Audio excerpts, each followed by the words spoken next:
इस बार का budget corona के 2 साल के वैश्विक समस्या के बाद का बजट था।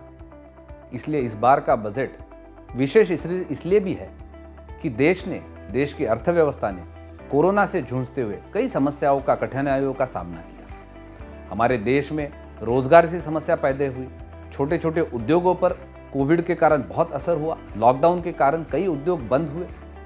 इन सब परिप्रेक्ष्य में वित्त मंत्री ने इस साल जो बजट पेश किया है वो उसके भी महत्वपूर्ण हो जाता है, क्योंकि कोविड से बाहर निकलकर कोरोना की समस्या से जूझते हुए देश की अर्थव्यवस्था को वापस पटरी पर लाने की जिम्मेदारी वित्त मंत्री के सामने इस बजट के माध्यम से थी। इस बजट में वित्त मंत्री के सामने ये भी लक्ष्य था कि ये करते हुए हमारी जो लॉन्ग टर्म परियोजनाएं हैं उसके लिए पैसे की कमी ना हो, लेकिन साथ ही साथ देश की जनता को कोरोना के कारण जिन समस्याओं का सामना करना पड़े उससे भी निजात दिला सके। वित्त मंत्री के सामने ये भी समस्या थी कि बेरोजगारी को कैसे दूर किया जा सकते, रोजगार के नए अवसर कैसे पैदा किए जा सके। वित्त मंत्री के सामने ये भी समस्या थी कि इस देश की महंगाई ना बढ़े। वित्त मंत्री के सामने ये भी समस्या थी कि उद्योगों को हम कैसे ऋण उपलब्ध कराएं, उद्योगों को किस प्रकार का सपोर्ट दें, जिसके कारण हमारे उद्योग फिर से एक बार खड़े होकर दुनिया भर में एक्सपोर्ट बढ़ा सके। कोरोना की महामारी के बावजूद हमारे एक्सपोर्ट लगभग 15% बढ़े हैं। साथ ही साथ हमारा टैक्स रेवेन्यू जो कोरोना के समय जिसमें बहुत गिरावट आई थी, उस टैक्स रेवेन्यू ने भी इस साल का जो जीएसटी का डाटा आया है, वित्त मंत्री ने संसद में बताते हुए कहा कि इस बार जनवरी का टैक्स रेवेन्यू जीएसटी कलेक्शन ये 1,40,000 करोड़ तक पहुंचा है। इन सब परिप्रेक्ष्य में वित्त मंत्री का बजट और अधिक महत्वपूर्ण हो जाता है।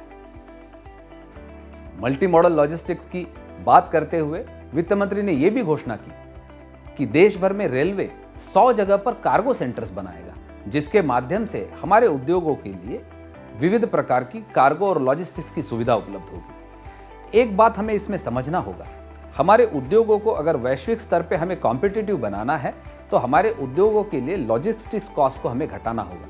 लॉजिस्टिक्स कॉस्ट वो कॉस्ट होती है जिसके माध्यम से हमारा बना हुआ सामान ग्राहकों तक पहुंचता है।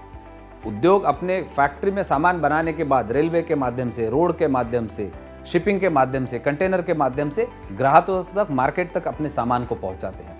ये जो कॉस्ट है logistics cost, globally logistics cost ये 9 से 10% होती है। जो विकसित देश है उनकी 9 से 10% लॉजिस्टिक्स कॉस्ट होती है, लेकिन हमारे देश में यही लॉजिस्टिक्स कॉस्ट 16 से 18% तक एक समय थी। आज गिरकर लगभग वो 15% तक आई है, जिसके कारण हमारे उद्योगों की कॉम्पिटिटिवनेस पर बहुत बड़ा प्रभाव पड़ता है।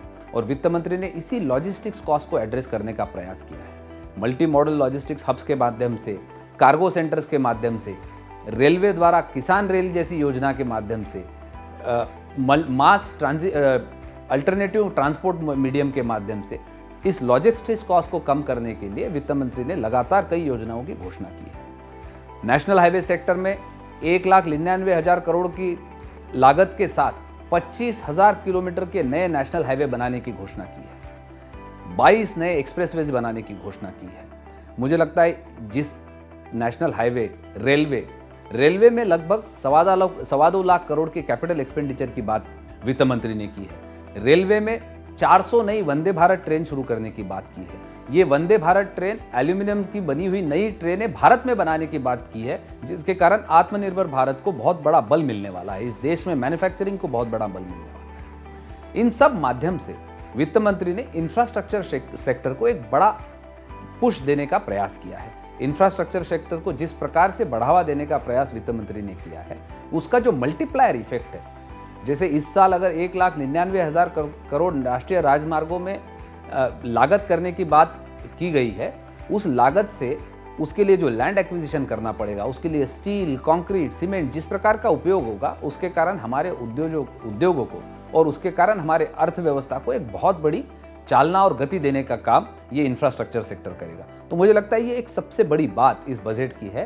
कि इंफ्रास्ट्रक्चर का फोकस पिछले 7 साल में सरकार ने लगातार बनाए रखा है। बजट में इस प्रकार की घोषणा करना बहुत आसान है, लेकिन साथ ही साथ उसका ठीक से इम्प्लीमेंटेशन हो, उसका अनुकरण हो, वो भी उतना ही महत्वपूर्ण है। मुझे लगता है वित्त मंत्री ने इस बात को भी एड्रेस करने का प्रयास अपने बजट भाषण में किया है। उन्होंने पिछले 7 साल में प्रधानमंत्री नरेंद्र मोदी जी के नेतृत्व वाली सरकार ने इम्प्लीमेंटेशन में अपना ट्रैक रिकॉर्ड हमेशा अच्छा रखा है।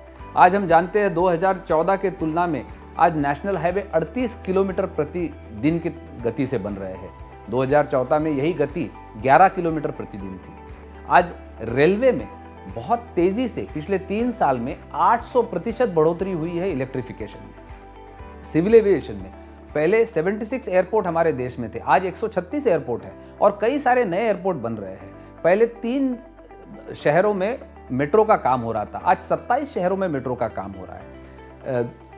दिल्ली एनसीआर जैसे एरिया में रैपिड रेल ट्रांजिट सिस्टम का काम हो रहा है। तो मुझे लगता है जिस तेज गति से इंफ्रास्ट्रक्चर के इम्प्लीमेंटेशन का काम इस सरकार ने किया है, वो ट्रैक रिकॉर्ड को देखते हुए इंफ्रास्ट्रक्चर की जिस बड़ी परिकल्पना वित्त मंत्री ने अपने भाषण में की है, उसे पूरा करने में ये सरकार सक्षम है और उसका फोकस है, यही निष्कर्ष इसमें से निकलता है। साथ ही साथ केवल फिजिकल इंफ्रास्ट्रक्चर की बात लॉजिस्टिक्स में वित्त मंत्री ने नहीं की, तो उन्होंने एक यूनिफाइड लॉजिस्टिक प्लेटफॉर्म बनाने की बात की।